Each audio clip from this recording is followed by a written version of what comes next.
Hello students, today we are going to see Bohr's atomic model. Topic number 6, Bohr's atomic model. This Bohr's atomic model is divided or based on three postulates. Postulate 1, postulate 2 and postulate number 3. These are the main points. So this Bohr's atomic model is based on these three postulates. Now let us see first postulate. Postulate number 1. The electrons revolve around the nucleus in circular orbit. Electron, this one is nucleus. This one is nucleus. And electrons are revolving in circular orbit around this nucleus. This is the same assumption as in Rutherford's model. हे assumption म्हणजे ही मानलेली गोष्ट आहे. तर electrons हे समजलं की नाही? हे बघा, the electrons revolve around the nucleus. न्यूक्लियसच्या अराउंड इलेक्ट्रॉन्स रिव्हॉल्व होत असतात किंवा फिरत असतात in circular orbit. Circular orbit मध्ये. This is the same assumption. हे जे assumption आहे पोस्टुलेट नंबर 1 आहे बोर्स मॉडेलच्या, हे रुदरफोर्ड मध्ये पण सेम होतं. अँड आता दिस इज द सेम assumption म्हणजे ही मानलेली गोष्ट आहे. कारण स्ट्रक्चर ऑफ ॲटम आपण बघतो की ॲटम कसा आहे. मग इलेक्ट्रॉन न्यूक्लियसच्या अराउंड फिरतात हे रुदरफोर्ड सायंटिस्टने पण सांगितलं. आणि बोहर्सचा फर्स्ट पॉइंटच तो आहे की all the electrons are revolving around the nucleus in circular orbit. This assumption is the same in Rutherford's model also. And the centripetal force necessary. मग या इलेक्ट्रॉनला फिरण्यासाठी जो आवश्यक असणारा सेंट्रिपिटल फोर्स आहे, the centripetal force necessary for the circular motion is. तर ह्या इलेक्ट्रॉनला circular motion मध्ये फिरत ठेवण्यासाठी जो सेंट्रिपिटल फोर्सची आवश्यकता आहे तो सेंट्रिपिटल फोर्स इलेक्ट्रॉन वर कसा ऍक्ट होतो इज प्रोव्हाइडेड बाय. प्रोव्हाइडेड म्हणजे उपलब्ध करून देणे किंवा च्या द्वारा दिला जातो. आता बघा, electron is performing circular motion and in to perform circular motion for any body it must be acted by centripetal force, means towards the center. This force is necessary.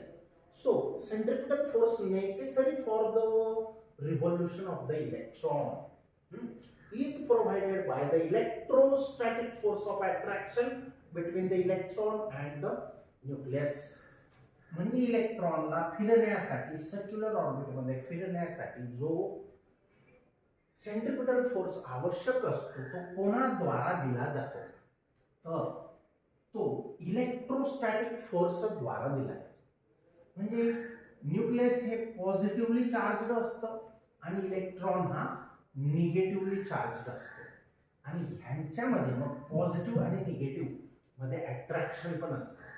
म्हणजे इलेक्ट्रॉनला सर्क्युलर ऑर्बिट मध्ये न्यूक्लियसच्या around फिरण्यासाठी centripetal force आवश्यक आहे, तरच तो circular motion perform करेल.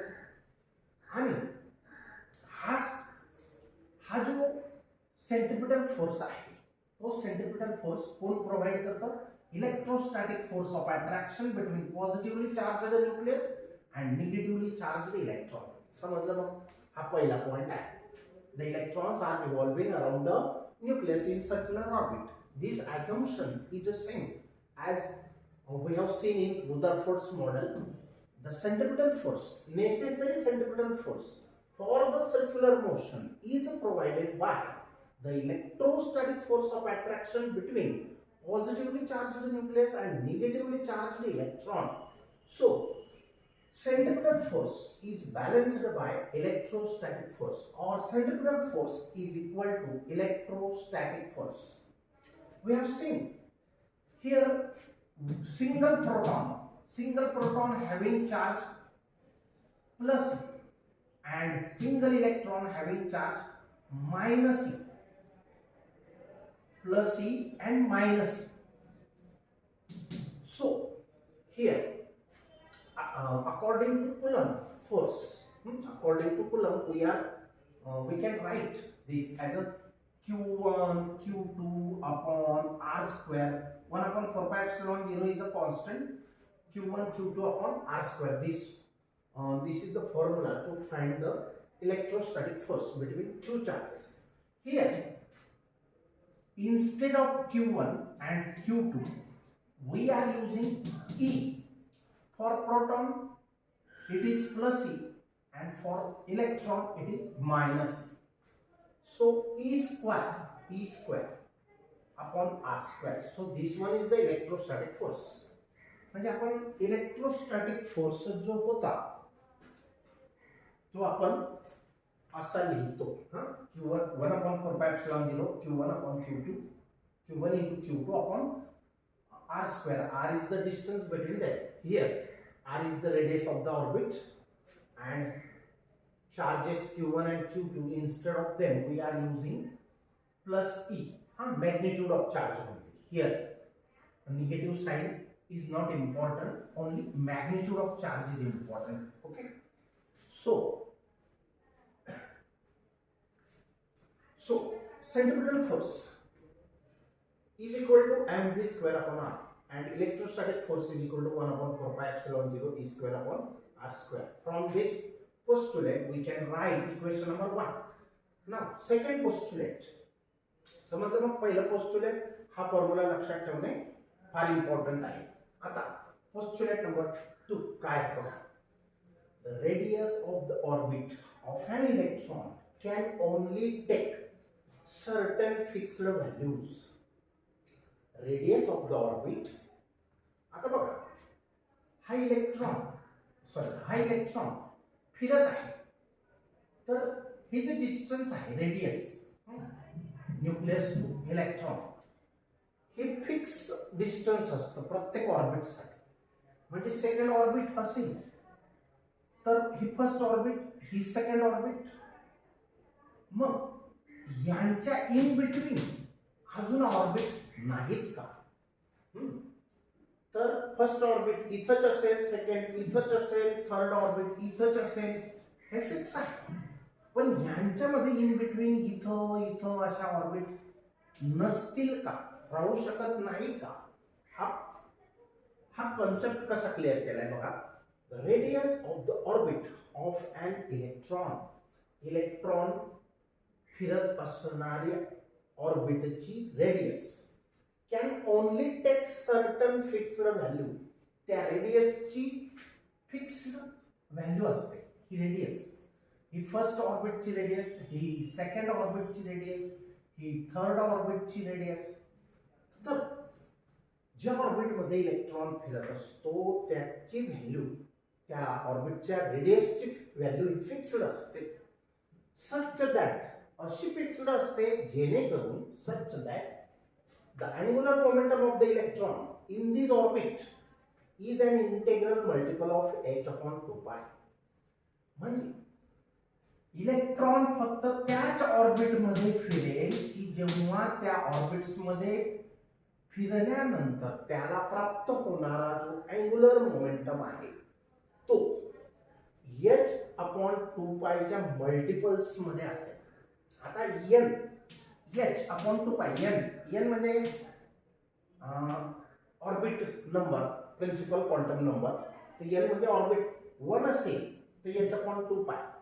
आता h upon 2 pi हा एक कॉन्स्टंट आहे, हा फिक्स्ड अशी व्हॅल्यू आहे.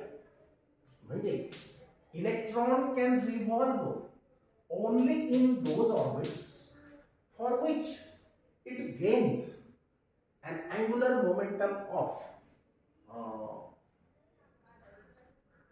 an angular momentum of the electron in those orbits should be integral multiple of h upon 2 pi. म्हणजे काय, इलेक्ट्रॉन फक्त त्याच ऑर्बिट्स मध्ये फिरेल, अशा मधल्या कोणत्याही ऑर्बिट मध्ये फिरणार नाही. इलेक्ट्रॉन फक्त त्याच ऑर्बिट्स मध्ये फिरेल की जिथं फिरल्यानंतर, ज्या ऑर्बिट मध्ये फिरल्यानंतर त्याला प्राप्त होणार अँग्युलर मोमेंटम हा integral multiple of h upon 2 पाय इतका असायला पाहिजे. म्हणजे h अपॉन 2 पायच्या मल्टिपल्स मध्ये तो असला पाहिजे. हा n हा इंटिजर आहे, समजलं मग? तर बघा एकदम सिंपल आहे. इलेक्ट्रॉन याचा मीनिंग असा आहे की इलेक्ट्रॉन फक्त त्याच ऑर्बिट्स मध्ये फिरतो, इतर मधल्या कोणत्याही ऑर्बिट मध्ये नाही. इलेक्ट्रॉन फक्त त्याच ऑर्बिट मध्ये फिरतो की जिथं ज्या ऑर्बिट मध्ये फिरत असताना त्याला प्राप्त होणारा अँग्युलर मोमेंटम हा h अपॉन 2 पायच्या पटीमध्ये असेल, इंटेग्रल मल्टिपल्स मध्ये असेल. तर angular momentum is equal to n times the h upon 2 pi. तेव्हा तो त्या ऑर्बिट मध्ये फिरत असेल. अशा कोणत्याही इतर की जिथं h अपॉन 2 पायच्या मल्टिपल्स मध्ये पटीमध्ये जर अँग्युलर मोमेंटम प्राप्त नाही होणार तर तो त्या ऑर्बिट मध्ये तो फिरत नाही. तर बघा, the radius of the orbit of an electron can only take certain fixed values such that the angular momentum of the electron in this orbit or in those orbits is an integral multiple of h upon 2 pi. H is Planck's constant. Such orbits are called as stable orbits or Bohr's orbit. अशा ऑर्बिट्सला stable orbit किंवा Bohr's orbit असे म्हणतात. And electron in these orbits do not emit radiation. आणि electron जेव्हा अशा permitted orbits, Bohr's orbit किंवा stable orbits मध्ये जेव्हा फिरत असेल तेव्हा तो रेडिएशन एमिट करत नाही. Such orbits are called as stable orbits, permitted orbits or Bohr orbit. And electron when revolving in these orbits, that time electron do not emit radiation. Thus different orbits have different and definite values of angular momentum. म्हणून वेगळ्या orbit साठी वेगळी value असेल, definite value of angular momentum and therefore different values of energies. आणि प्रत्येक orbit मध्ये फिरताना त्याला एनर्जी वेगळी असेल, त्याच्या अंगी असणारी जी एनर्जी आहे ती वेगळी असेल. समजलं मग? एवढं स्टेटमेंट मेन आहे. एवढं स्टेटमेंट. आता the radius of the orbit of an electron can only take certain fixed values. याचा अर्थ electron can revolve only in those orbits when it gains an angular momentum of integral multiple of h upon 2 pi. Electron फक्त त्याच orbits मध्ये फिरेल जेव्हा तो फिरत असताना त्याला प्राप्त होणारा अँग्युलर मोमेंटम हा h अपॉन 2 पायच्या इंटिग्रल मल्टिपल्स मध्ये असेल. या ठिकाणी h म्हणजे प्लँक्स कॉन्स्टंट आहे. आणि अशा ऑर्बिट्सला, अशा ज्या परमिटेड ऑर्बिट्स असतील त्यांना बोहर्स ऑर्बिट म्हणतात किंवा स्टेबल ऑर्बिट्स म्हणतात किंवा परमिटेड ऑर्बिट्स म्हणतात, बोहर्स ऑर्बिट म्हणतात. आणि electron when revolving in these orbits that time it do not emits radiation. आणि त्या वेळेला तो रेडिएशन सोडणार नाही. thus different orbits have different and definite values of angular momentum. म्हणजे वेगळ्या ऑर्बिट्स साठी प्रत्येक ऑर्बिट साठी अँग्युलर मोमेंटम हा वेगळा असेल आणि व्हॅल्यू ऑफ एनर्जी आणि प्रत्येक ऑर्बिट मध्ये फिरत असताना त्याच्याकडे असणारी एनर्जी सुद्धा डिफरंट असेल. आता according to postulate number second, angular momentum is equal to n h upon 2 pi. Angular momentum आपल्याला माहित आहे, it is denoted by letter n. First chapter मध्ये पाहिला आपण. तर angular momentum is denoted by letter L. L is equal to I omega. I म्हणजे काय, moment of inertia. Omega म्हणजे काय, अँग्युलर वेलोसिटी. आता आय ची व्हॅल्यू, हा मोमेंट ऑफ इनर्शिया चा फॉर्म्युला काय, M R square, mass into distance square. आणि व्ही ची व्हॅल्यू काय असते, V is equal to R omega. तर ओमेगाची व्हॅल्यू तयार करा, व्ही अपॉन आर. मग ओमेगाची व्हॅल्यू व्ही अपॉन आर ही आणि आय ची व्हॅल्यू एम आर स्क्वेअर ही व्हॅल्यू पुट करा. तर बघा L is equal to I ची व्हॅल्यू काय टाकायची, एम आर स्क्वेअर. ओमेगाची व्हॅल्यू काय पुट अप करायची, व्ही अपॉन आर. कारण V is equal to R omega, relation between linear velocity and angular velocity. तर ओमेगाची value V upon R put up करा, आय ची value M R square put up करा. मग याच्यातला एक आर कॅन्सल होईल, शिल्लक काय राहिलं, L is equal to M V R. L is equal to M V R. तर बघ अँग्युलर मोमेंटम एल हा आय ओमेगा पण असतो आणि आय ओमेगा किंवा L equal to M V R पण असतो.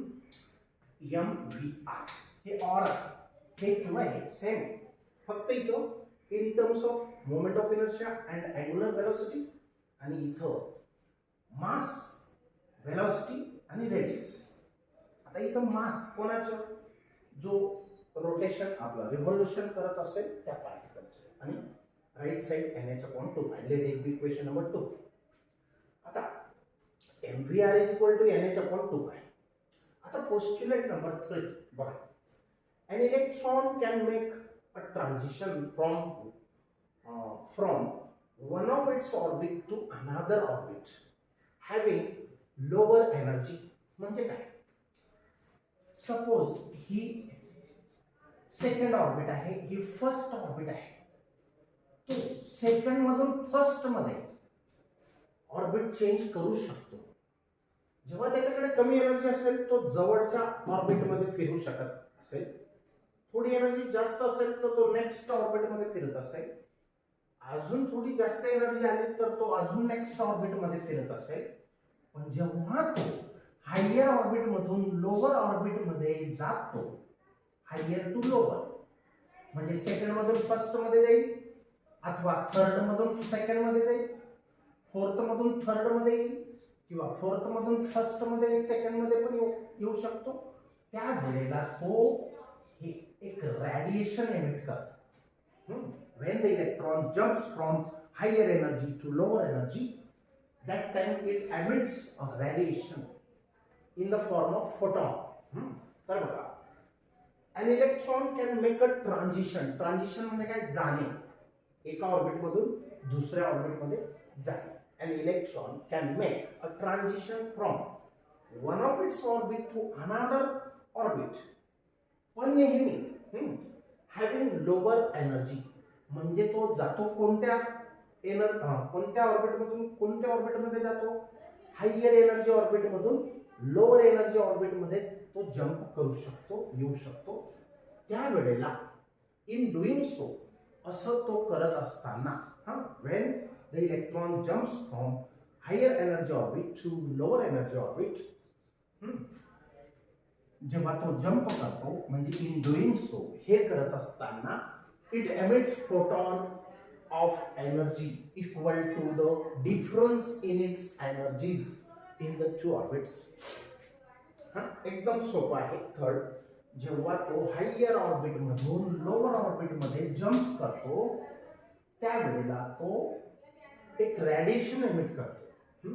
Emits a photon of energy equal to, फोटॉनची एनर्जी किती असते, याची नाही, आणि ही एनर्जी त्याने एमिट केलेली energy in the form of radiation ही किती असते, equal to the difference of energies in the two orbits. म्हणजे इथं जेव्हा mth ऑर्बिट म्हणजे आउटर ऑर्बिट मध्ये फिरत होता तेव्हा एनर्जी त्याला em होती, आणि nth ऑर्बिट म्हणजे लोअर असेल ती nth ऑर्बिट मध्ये येताना en असेल. ह्या दोघांच्या एनर्जीज म्हणजे इथं फिरत होता तेव्हा त्याला em एनर्जी होती, इथं फिरत आहे तेव्हा त्याला en एनर्जी आहे. म्हणजे कमी आहे, म्हणजे जितका आउटर ऑर्बिट्स मध्ये तो फिरेल तेव्हा त्याची एनर्जी जास्त असते आणि इनर ऑर्बिट मध्ये फिरेल तेव्हा एनर्जी कमी असते. मग दोघांच्या एनर्जीचा फरक, हा एनर्जी डिफरन्स हा किती असतो? Equal to the photon energy. when electron jumps from higher energy orbit to the lower energy orbit, it emits a photon of energy equal to the difference of energies of these two orbits. त्या ऑर्बिट्सच्या एनर्जीच्या difference त्या एनर्जीचा photon तो emit करतो. आता पुढचा topic बघूया. हे 3 statement अतिशय important आहेत, व्हेरी इम्पॉर्टंट आहेत. बहुतेक एक्झाम मध्ये ते विचारले गेलेले आहेत. Very important topic. आता radii of the orbit. Radii of the orbit. तर बघा, ही सपोज ऑर्बिट आहे. Electron is revolving around this nucleus. Consider an electron revolving around the nucleus in a circular orbit of radius rn. Suppose electron हा rn एवढी radius असणाऱ्या orbit मध्ये फिरत आहे. Let m(e) be the mass of electron. Vn be the velocity of electron in nth orbit. Suppose तो कोणत्या तरी orbit मध्ये nth ऑर्बिट मध्ये फिरत आहे.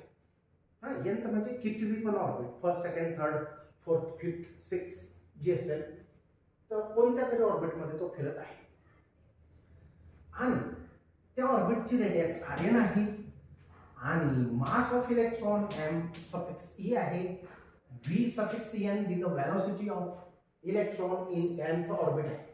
मग बाय सेकंड पोस्टुलेट काय आहे? mvr is equal to nh/2π. mvr is equal to nh/2π. मग आपल्याला इलेक्ट्रॉन विषयी बघायचे आहे. तर इथं मास mvr मध्ये मास हे कोणाचं घ्यावं लागेल? इलेक्ट्रॉनचं घ्यावं लागेल. v म्हणजे velocity in nth orbit, velocity of electron in nth orbit. rn means radius of that orbit is equal to nh/2π. From second postulate. हे सेकंड पोस्टुलेट यूज केलं. आता या ठिकाणी n हा काय आहे? प्रिन्सिपल क्वांटम नंबर आहे. म्हणजे ऑर्बिटचा क्रमांक आहे. ती फर्स्ट आहे का सेकंड आहे का फिफ्थ आहे का सिक्स्थ आहे. n म्हणजे प्रिन्सिपल क्वांटम नंबर म्हणजे ऑर्बिटचा नंबर. आता या ठिकाणी vn ची व्हॅल्यू आपल्याला तयार करायची आहे. मग m आणि r हे डिवाइड करा. nh ला mr 2π mr. vn is equal to vn ची व्हॅल्यू आपल्याला फाइंड करायची आहे. तर mr काय करा? डिवाइड करा असे. me आणि r मास ऑफ इलेक्ट्रॉन आणि radius of nth orbit nh/2π.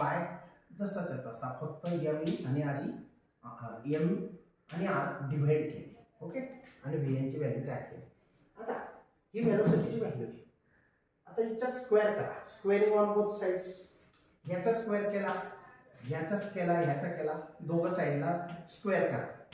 तर ह्याचा स्क्वेअर इक्वल टू ह्याचा स्क्वेअर, याचा square n square h square, 2 चा स्क्वेअर 4, पायचा square pi square, me square rn square. Let it be equation number 2.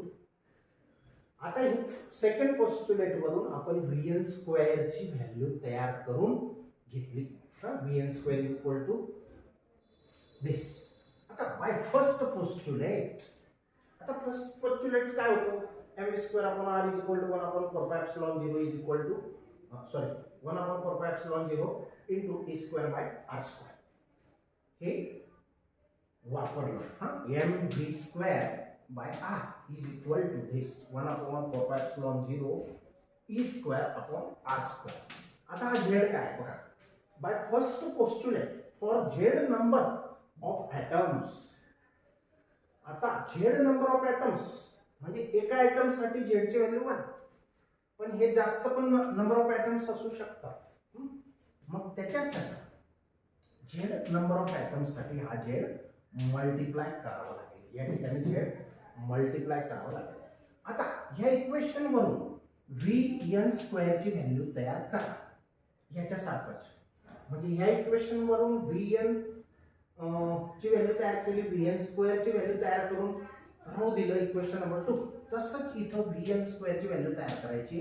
म्हणजे Rn काय होईल, मल्टिप्लाय होईल Rn स्क्वेअर, सॉरी इथं Rn एक कॅन्सल होईल आणि राहिला मग Me तो इथं डिवाइड होणार. तर बघा Vn square is equal to इकडचा फक्त Me डिवाइड होणार आहे, बाकी सर्व सेम आहे. 1/4 same Z square upon Rn. इथं स्क्वेअर होता, इथे एक कॅन्सल केला, मग शिल्लक एक Rn आहे आणि हा Me इकडे डिवाइड झाला. Late it be equation number 3. आता बघा लेफ्ट साइड सेम आहे 2 आणि 3 ची. 2 हे आपण सेकंड पोस्टुलेट पासून तयार केलं आणि 3 हे फर्स्ट पोस्टुलेट पासून तयार केलं. ओके, मग आता ह्या दोघांच्या ज्या व्हॅल्यूज आहेत तर त्यांची कंपेअरिंग करूया. कंपेअरिंग इक्वेशन 2 and 3. म्हणजे left side same, so right must be same. आता मग this equal to this, write down n square h square upon 4 pi square me square Rn square is equal to z 1/4 pi epsilon 0 z square upon Rn m. Okay, हे समजलं.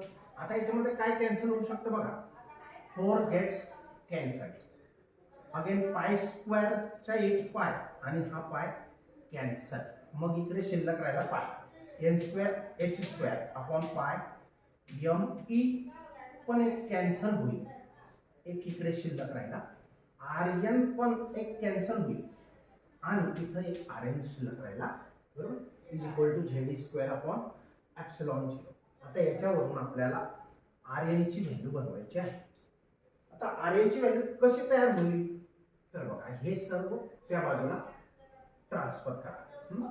पाय Me divide आहे तर multiply होईल, नाही sorry 1/Rn आहे ना, मग Rn आपल्याला तिकडे न्यायचं आहे, म्हणजे Rn आणि ही साइड तिकडे न्यायची. हे जसंच्या तसं राहील, फक्त हे डिवाइड आहे तर मल्टिप्लाय होईल, बरोबर.